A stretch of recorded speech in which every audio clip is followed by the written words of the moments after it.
So let me formally start. Welcome everyone to this webinar. My guest is Bryan, as you can see. Bryan Long, he is job title currently is Senior Director of Product for Developer Experience at North. And the apropos of the invitation was because this portal has won the utmost appreciation of the Developer Portal Awards jury with very, very good reasons. And it only got better since then. I don't know if we have your colleagues in the audience as well, but congratulations to your whole team to the outstanding work that you're all doing. And that's what we're going to talk about today. Thanks so much, Laura. So the thing that I would like to explore is the challenges and how did you consolidate the stakeholder needs, and how did you get strategic buy-in for this sort of investment and focused activity to create such a unified semantic environment and machine-readable documentation? But you didn't arrive to North without experience, because before that you were already playing a very significant role in the roadmap building the WorldPay developer portal, which was also often referred to by us as well. Like, look what they've done. This is how you should do things. And increasingly generation there as well. Now, what you have told me is that basically in this title, you own the end-to-end, you own the developer experience at North, and you're leading a cross-functional unit of product, architecture, engineering, and partner integrations. And I'm going to ask you to continue with this so that I don't keep talking. What is your current core mission there at that portal? What is like the sharp focus in these months right now? Yeah, I mean, so our focus right now, 2026, has really marked like a pretty strategic evolution for the developer experience team here at North. I mean, historically, our primary developer personas have been ISVs or independent software vendors and large enterprise merchants. So these are platforms that build software for specific verticals. So if you think like restaurants or field services or donation platforms, that's been our primary customer. And they embed our payments, right? North is a payments company. They embed our payments capability directly into their software. And so this year we're rolling out end-to-end self-service journey for these large partners. And I would say, you know, just kind of as significantly, we're expanding our focus downward to try and capture some of that mid-size market. So smaller ISVs or smaller vendors, people who need to move incredibly fast and might not have as large of development teams as those larger ISVs. And I'll say, you know, especially in the last year or two, what we've seen is that oftentimes these smaller companies, they might have their development practices augmented by AI. And so to serve like all of these partner types, this is kind of talking about, you know, how have we made changes in the last year to serve different user personas? You know, this is kind of going into that. To serve these two partner types, we've kind of overhauled first, what we focused on is our e-commerce product suite. And so we built a new product that we just launched. It's called Embedded Checkout. And maybe I'll throw a link in the chat. You can see it at developer.north.com/checkout. And we worked over the past year to build this product from the ground up. And it's our flagship e-commerce solution at North. And so the new product equally serves partners ranging from SMBs who need total self-service up all the way through the chain to like complex software partners, like those ISVs and large enterprise merchants that I talked about. And then maybe I'll just mention like some of the significant features that we rolled out, and I'd love to like get more into these later on in the conversation, like go more into detail. But like one of the major features is documentation that's completely ingestible by AI. Obviously very, like you're saying, apropos of the times today. Second major feature, it is an embedded checkout product. So we added a bunch of features like one-click purchasing through Apple Pay and Google Pay, just available out of the box. And then I would say the kind of third major feature are, you know, specific features that cut down on shopping cart abandonment, like address auto verification. And so, I know there's a lot of different data out there, but between 50 and 70% of shopping carts are abandoned just due to the complexity. Well, one of the reasons is due to the complexity of checkout. So we added a lot of features to just kind of simplify that. So I would say, like, in short, our developer experience team, we just created this new product that serves different user types in customized ways, or like through these customized paths to kind of meet distinct user needs. Mm-hmm. And so the embedded checkout is recently public already.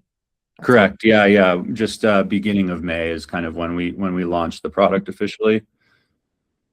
Yeah.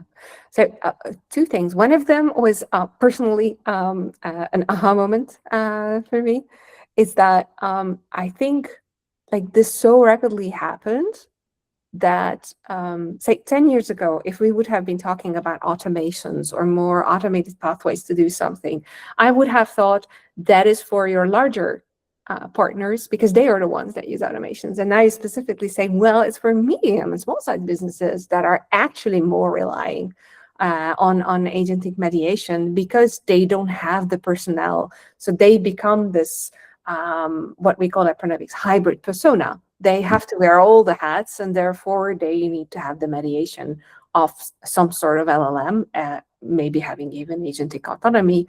And then that's where it's commercially even more interesting to have it fully machine readable. That's very, very interesting.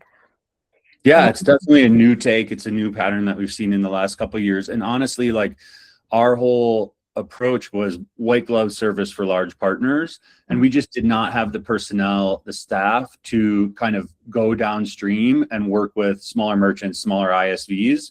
But now with, and I can talk a little bit about how we have these personalized documentation experiences a little bit. Now that we've been able to split them up into these kind of couple pillars, we've been able to offer self-service paths for our smaller partners. That's worked really well. So I think, we're seeing a lot of success there. And we've published about half of the product suite that we want. We're halfway through the year. We're about halfway through our roadmap. And so it's not, the full flow is not out yet, but I'm happy to talk more about like what those personalized documentation experiences are, if that's of interest to you. Yeah. Well, I want to first talk about the personas. I'm not sure if it really was the Spotify developer portal, the original Spotify, not Backstage, but Spotify, the Spotify developer portal team. But I think it was them who brought in the expression golden path into the developer portal scene, where and this expression became more mainstream in these circles. But then machine access makes that question a lot. Like, are golden paths still valid? How much do you personalize golden path? And then you clearly have two very distinct user cases, larger partnerships and smaller partnerships that has to go more automated.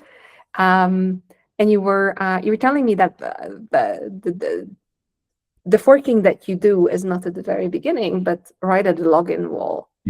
That also creates boundaries, and that is super interesting. Would you be willing to talk about that as much as possible? Yeah, sure. So, for us, the kind of North Star for our developer experience is zero friction, right? So when a user steps beyond that, like you said, the login wall, the experience shouldn't be like a generic one size fits all, like a documentation dump.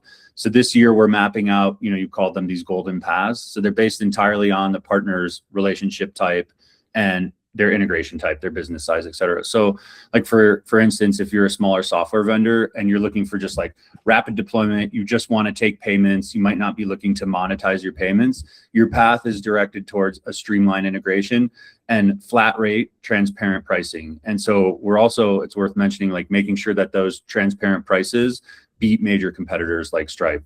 But on the kind of flip side, if you're a massive complex enterprise partner or you're a multi-merchant platform, then your experience beyond the login exposes, deeply technical docs, and it links you to an ISV sales agent that will set you up with customized pricing and revenue share opportunities. So in those cases, the platform is actually monetizing payments as an additional revenue stream. And so by segmenting the portfolio in this way, we make sure that either a developer or, what we'll probably talk about more later, automated systems, they only interact within the exact boundaries of the product suite that's relevant to their business model. So, I mean, in the end, I think it kind of optimizes speed to market for all of our partner types.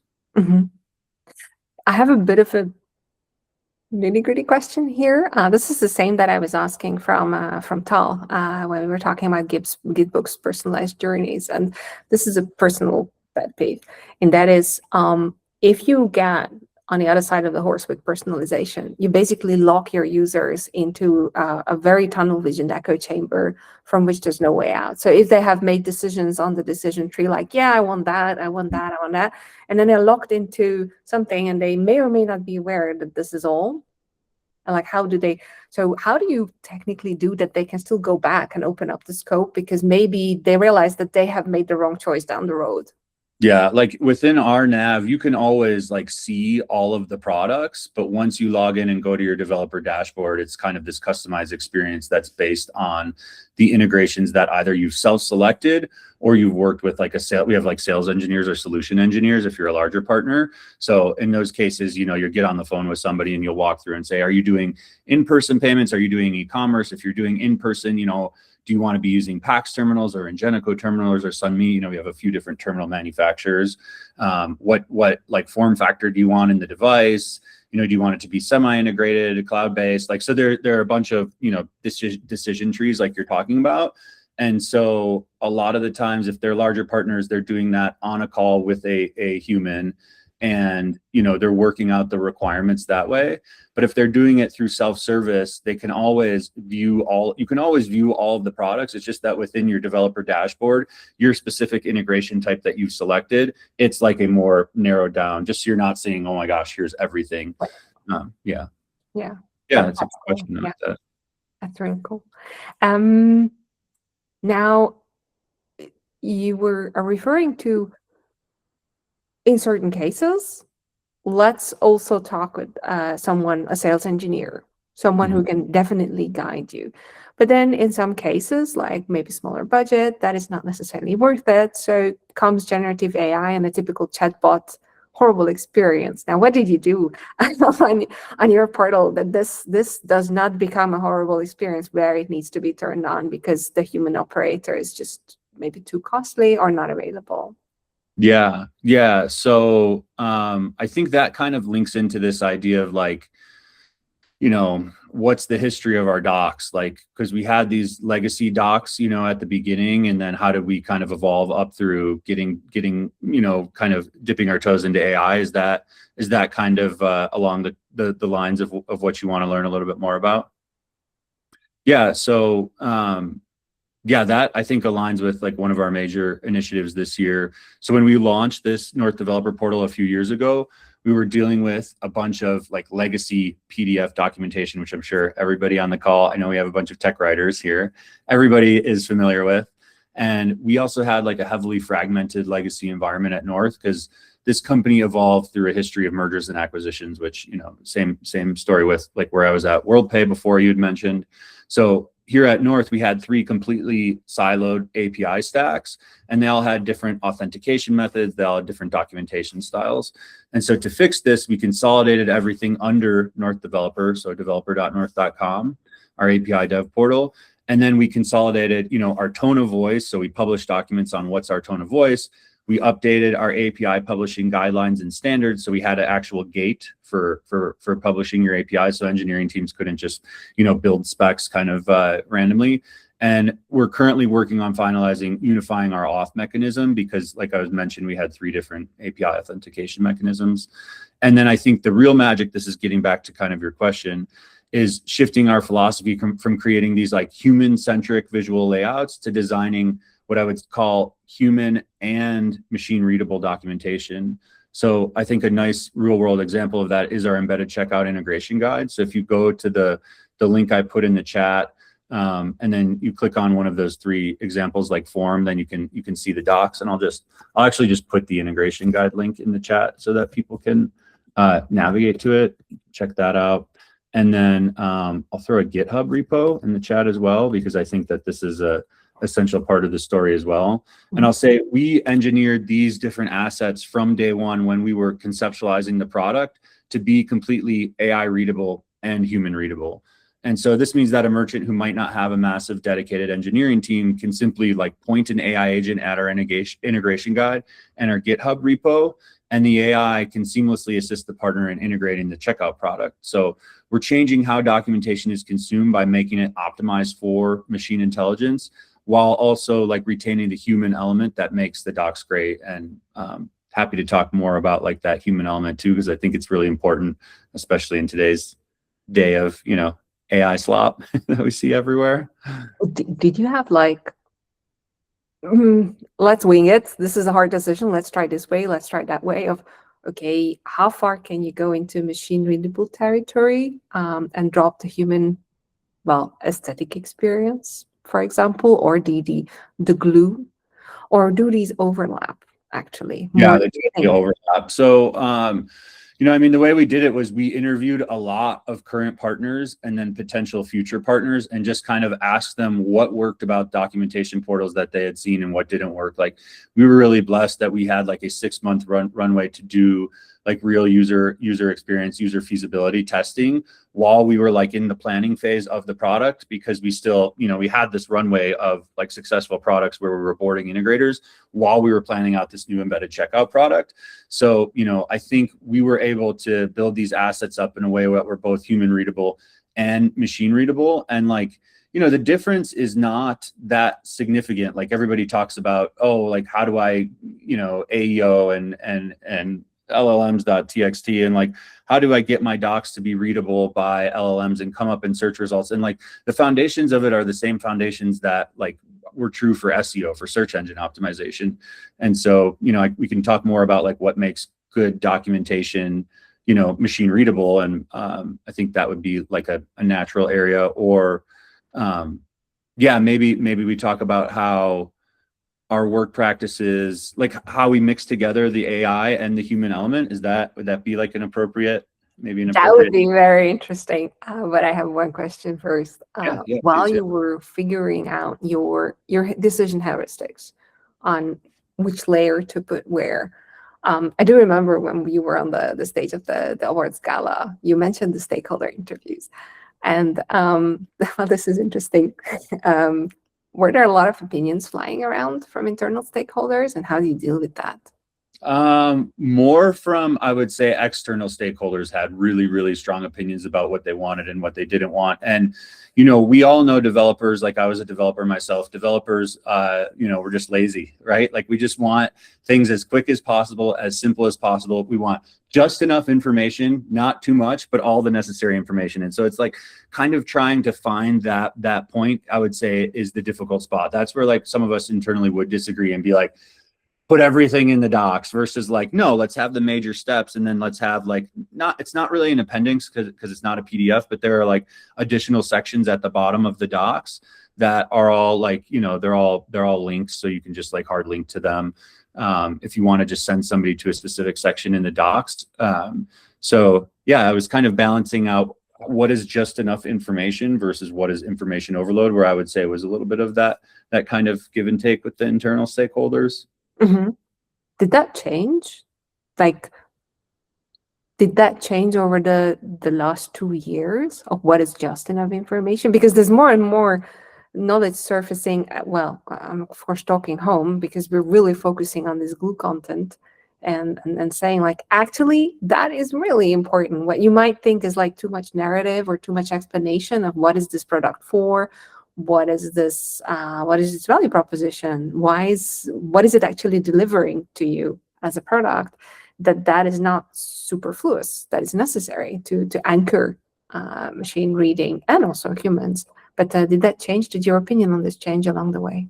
Yeah, I mean, it's definitely constantly evolving, you know, and I think it's just about, you have your major documentation like categories, I would say. So like in our blog, we have technical articles, and those are like descriptions to integrate code that include a link to a GitHub repo. And then we have like case studies, and that's more for like a business decision maker. So like going back to our user personas, right? It's like a lot of our docs will start out as being like for a business decision maker or for, even a marketing person. And then once you get 1, 2, and then especially 3 clicks in, they're like super technical. It is the actual API specification, right? It is the actual steps to integrate, or it is the GitHub repo. So we want to start out and be friendly, you know, and have like a nice marketing view that has like good UI UX for all of our user personas. And then as soon as you click in, we want it to start getting more detailed and hone in on our major user persona, which is obviously the developer, right? Mm-hmm. I remember we asked something similar from Eric from Kappa.ai. Like, Okay. do you actually see like whether the inquiry coming into the doc set is coming from a human and an AI? And he said, well, we didn't believe it, but actually you can, because when an agent asks a specific question from the documentation set, it's going to be incredibly long and super detailed, like down to the last detail, to the point, very specific. But that, of course, is once the agent is already fixed on, I want that after finding the product. But so you were saying you would be interested in how to describe how you write and publish the docs for human and machine, and how do these overlap, and what kind of workflows do you have for that? That is super duper interesting. And Yeah, you bet. you were talking about these vertical pillars.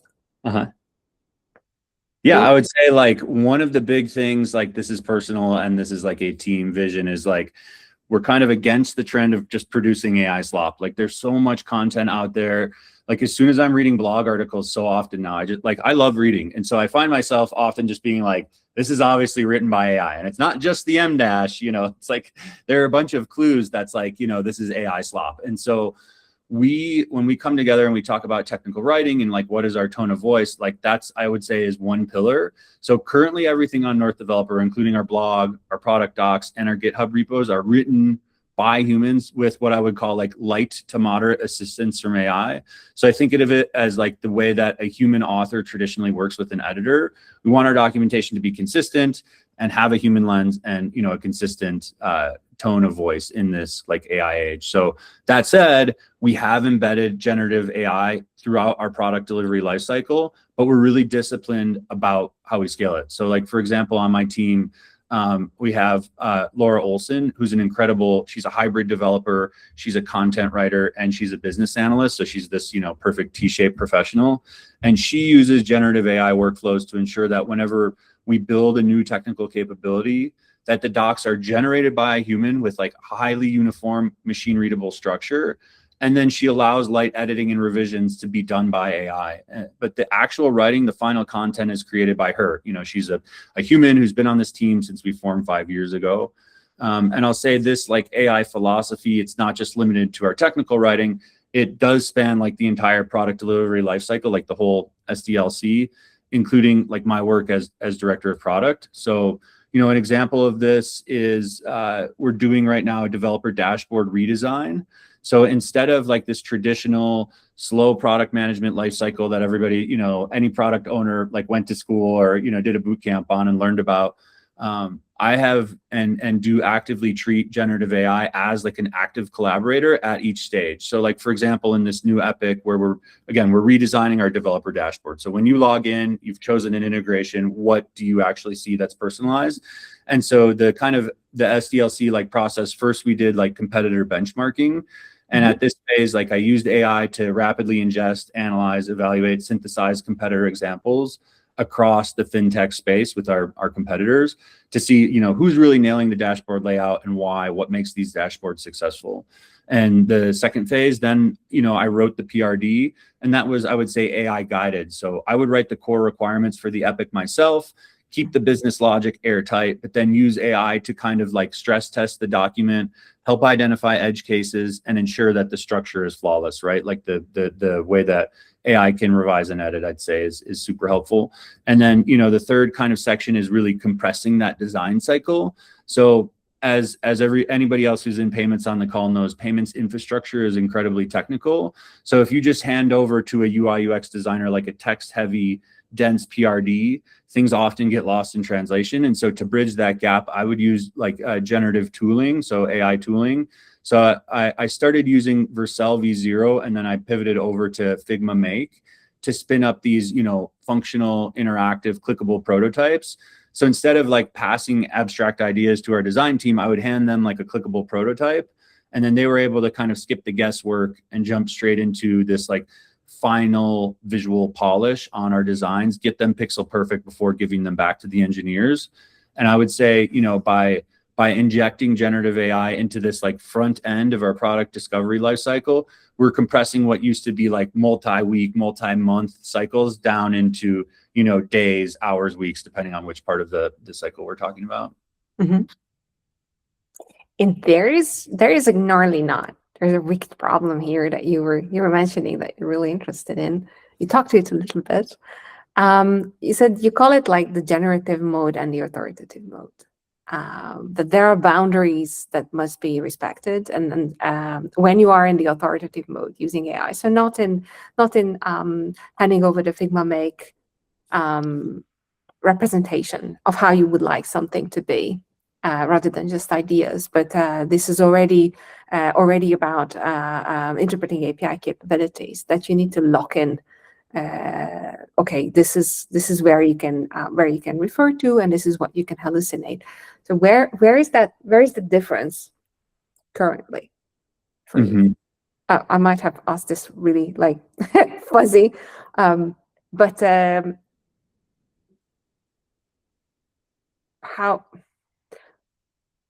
where do you draw the line between these two things? Or what is like your cue in tag when you talk with your colleagues? Like, okay, here we're generating, here we are creating authoritative documentation and using AI within that. Yeah, so kind of like writing and publishing docs, like for AI, how do we use these different workflows? Yeah, I would say like writing for an AI agent requires like paying close attention to what used to make, I kind of mentioned this, what used to make content perform well through SEO, search engine optimization, but like greatly expanding on it. So like the basis for this, from my perspective, is clearly structured semantic content. So you had kind of keyed into this, humans can infer context from visual layout, AI agents cannot, right? They work better with like strict structure and explicit semantics. And so, a few tips for people who are like writing content and building websites aiming to get LLM reach. The first one is like use really robust structured data. So leverage standard schema markup. AI models can easily parse sites if you have like a well-functioning schema markup. Super simple to do. Schema.org is the reference website that publishes the reference material for this and all the guidelines for implementing, schema markup. The second tip I would have is like improve your information hierarchy. Use super specific like H1, H2, and H3 tags. LLMs will extract snippets from these tags. And so like if a self-contained section within that is clear, and if it answers a query immediately, it's more likely to be, cited by LLM. And then the third one, and this is like classic SEO, is you have to build topical authority. So LLMs really value like consensus. So if your content is frequently mentioned, if it's cited, if it's positively reviewed across third-party sites, LLMs will synthesize this content into their own answers. And then I was talking earlier, or I just like super briefly mentioned LLMs.text. Is it worth it? People ask me that, and I'm not like an SEO expert or AEO expert, but from what like all the research that I've done, from what experts can tell, there's currently not like a measurable benefit in search rankings or AI overviews.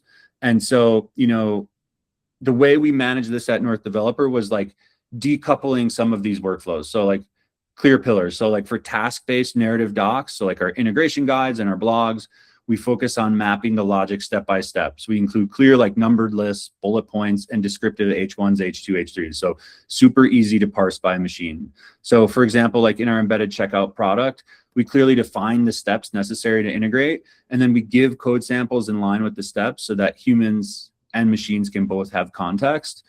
And then on the other side, more technical for reference docs, we rely strictly on open API specifications. And, probably everybody on the call knows they have super rigorous data formats.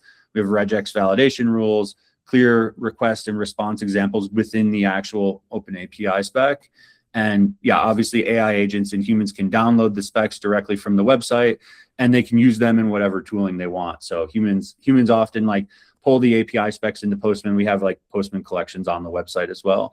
But just pulling them into, some people use Swagger Editor or whatever the tooling of your choice is. So like, I think in conclusion, in today's market, what makes your content come up more frequently in LLM responses are really similar practices to what made your content rank 3, 4, 5, 6, 7 years ago in SEO. Yeah, there's a lot of misinformation flying around here and there on LLMs.txt, and our way from Pronovix of clarifying this is that LLMs.txt is not for search scraping. It's not for the scrapers, because those scraping and indexing programs, they are so good at already dealing with what was out there 5 years ago. It's not worth it for them to change the process, because they have optimized the shit out of it already anyway.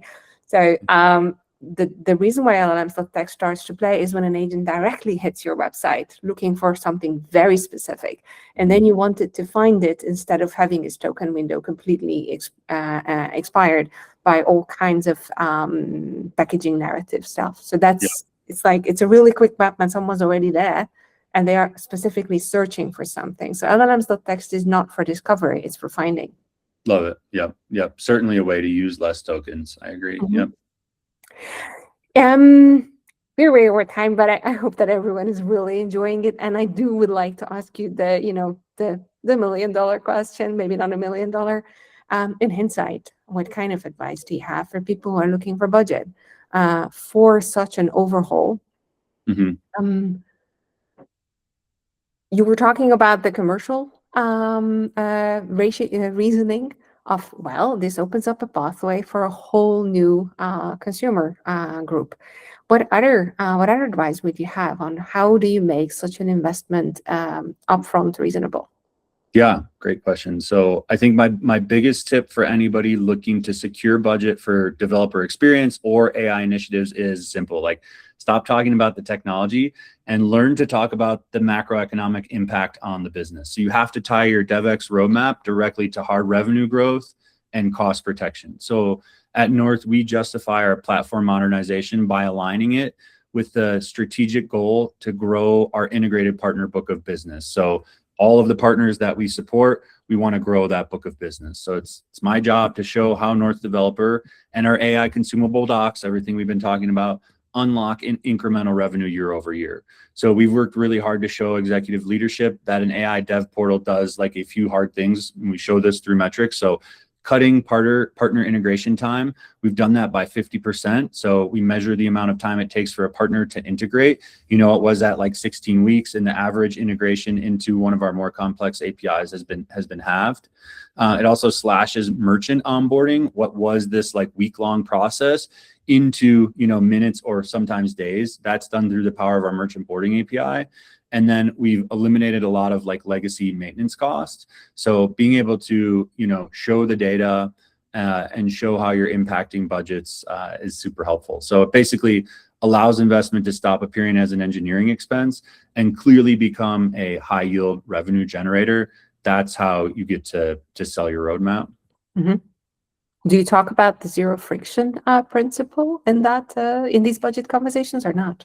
Yeah, absolutely. I mean, now, with my 2026 roadmap, because we're pushing self-service, zero friction is kind of like the theme this year. Yep. Yeah, exactly. Mm-hmm. And then we're full circle.